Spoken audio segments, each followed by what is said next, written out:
Hello, this is a decaf. This particular blog focuses on Obama and Hillary Clinton. And it also focuses on their arguments to the Super Delegates. The requirements for the Democratic nomination is to get up to 2,025 delegates. Obama right now has 1,419 delegates. Hillary Clinton has 1,250 delegates. Barack Obama has won 30 states. Hillary Clinton has won 14 states. These are in the contest. Remember, Obama has 1,419 delegates, and Hillary Clinton has 1,250 delegates. Now, when you think about that, a lot of people say, well, even if they were to win all of the remaining states and sweep the boards, unless a candidate will win by over 60%,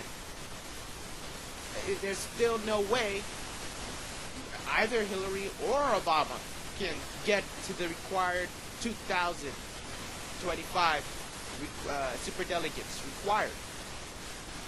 Now, a lot of people will say, well, what do? It will all be required to the super delegates.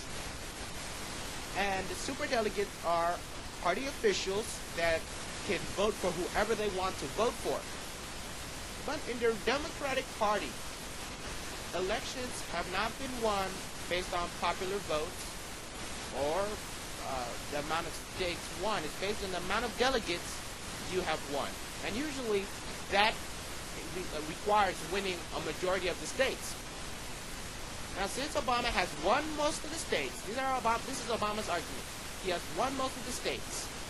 Any state that Hillary goes to campaign in, and he comes right after, he's able to narrow the lead.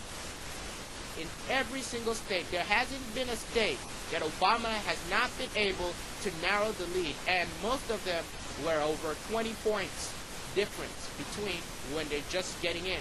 As soon as Obama gets in, boom, everything narrows. The next argument that he has is to the super delegates that he has been able to form a coalition, grassroots coalition of voters that would be there for him in the general election. And the amount of voters that have turned up for the Democratic primaries outnumber the amount of people that have turned up for the Republican primaries. So exactly how does that argument get swayed? Obama has the most states, the most delegates. He's not in the lead in super delegates because super delegates, remember, are the party officials.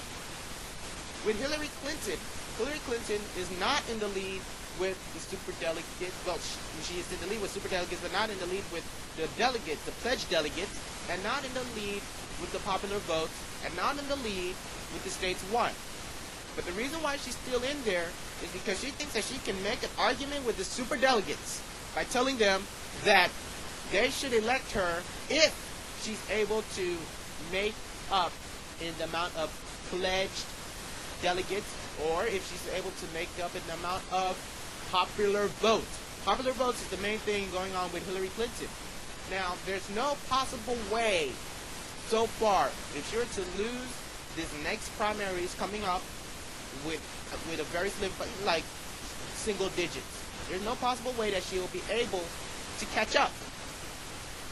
Nor will Obama. But whoever is in the lead, don't you think that that person should win the nomination?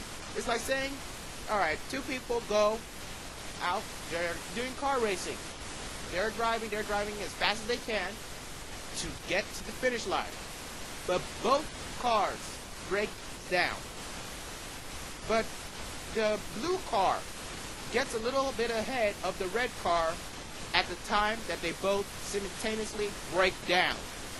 Don't you think that the logic implies that the blue car should win, even though the red car might have been more popular at the time of the breakdown?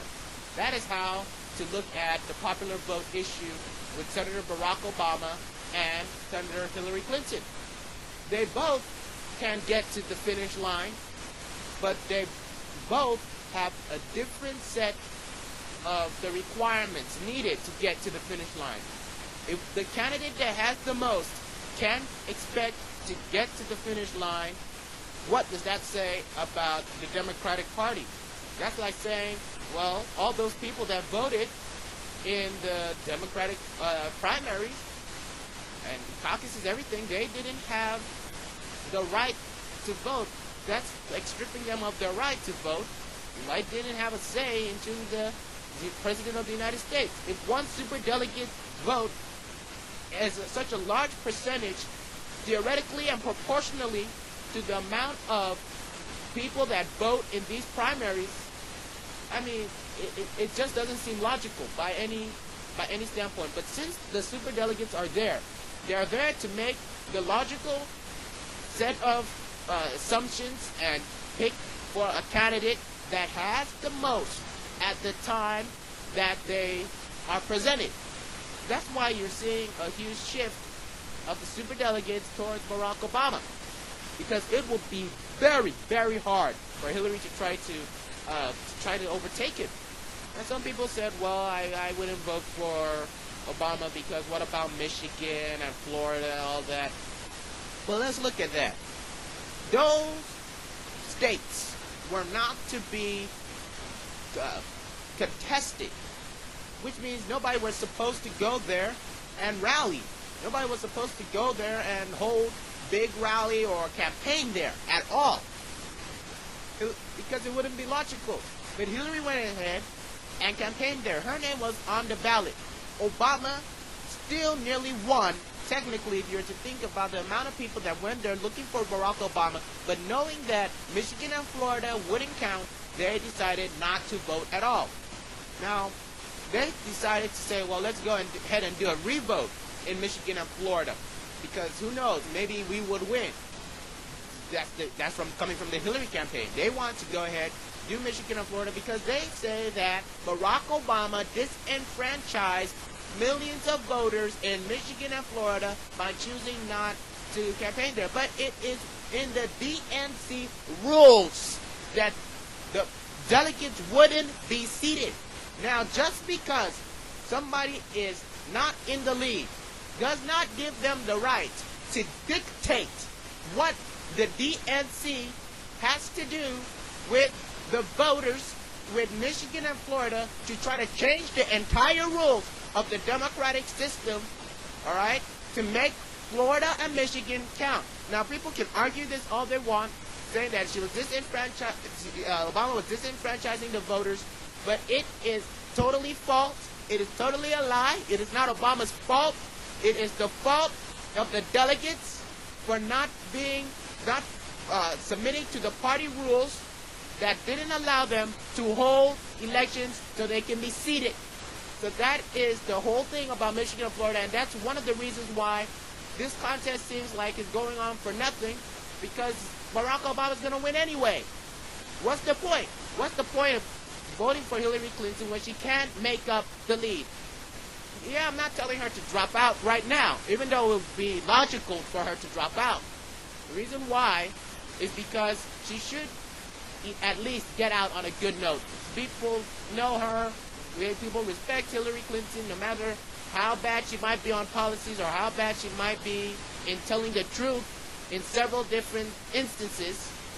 But even then, let her get out on a good note so that people wouldn't let them just do this last primaries and get out. Why try to drag this thing all the way to the convention? It doesn't make sense based on every single type of logic there is out there. And there's no way that she can go to the superdelegates and say, hey, I won because of the popular votes, which she does not have in the first place. Anyway, that's the blog, this particular blog. Try to stay within the time limit that YouTube permits, which is 10 minutes per video. Anyway, thank you for watching this one, and may God bless you, and may God bless America.